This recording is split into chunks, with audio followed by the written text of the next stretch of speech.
Cheney, who pulled in nearly $2 million during the last 3 months of 2021.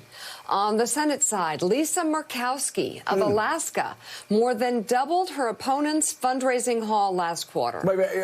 These are, by the way, these are two women. Remarkable numbers. Two women that Donald Trump absolutely hates, that Donald Trump wants to wants to get beaten in the elections.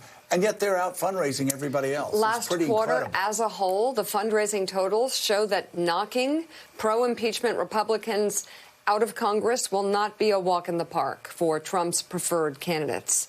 This as the Republican National Committee is set to debate endorsing the ouster of Cheney and Congressman Adam Kinzinger from the House GOP conference during its winter meeting in Salt Lake City this week. And let's just say if they do, what a great honor.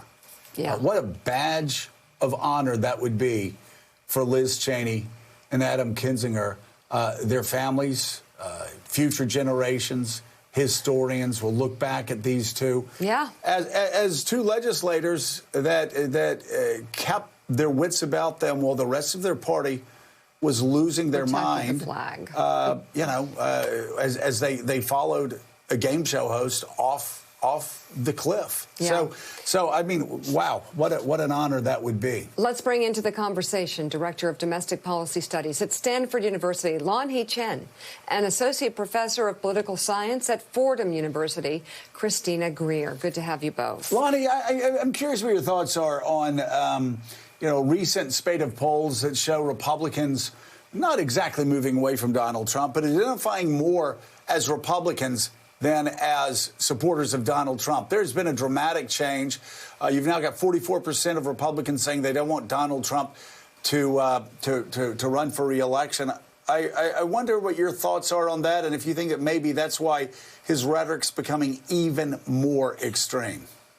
Yeah, Joe, I do think it's a reflection. And by the way, I think you're seeing this in the data across the country. Regardless of the state, I think you are seeing people saying that they are returning to a view that's closer to the Republican Party and closer to some of the traditional values the Republican Party has had. I do think, frankly, at the end of the day, what you're seeing with the fundraising that a lot of these incumbents are showing, a lot of the vision we're seeing within the Republican Party is this notion that the party should and can be, I think, a big tent party again. Remember, Joe, when you were in Congress, when we were talking about the Republican Party from that period of time, it was a very different conversation. It was, how does the Republican Party become more appealing? How does it become more appealing to voters of color? How does it become more appealing to people across the political spectrum? And unfortunately, we went away from that conversation for some time. And now it feels like we have an opportunity to bring that conversation back again. We'll see. I mean, obviously, this election cycle is going to be very, very telling, but we'll have to see how this develops. But I think the data we're seeing, a lot of what you've discussed here so far this morning suggests that there is this opportunity, there is this moment potentially to take the party in a different direction. Hey, Professor Greer, Jonathan Lemire, great to see you this morning. Want to get your take on this. Yes, polling suggests there are perhaps there's a slight lessening of Trump's grip on the Republican Party, but he is still far and away the most dominant figure in the GOP. If there is an opening there, who can take advantage of it? Or do you believe this is a temporary blip and that he, when all is said and done, if he wants it, he's the nominee in 24? Yeah, well, I think Lanhee makes some really interesting points because so many Republicans don't mind pushing their agenda, but they don't like gridlock and deadlock, which is what we've seen. And so I think that explains why some incumbents have been able to raise money. I think, Jonathan, we'll have a better sense after the 2022 midterms.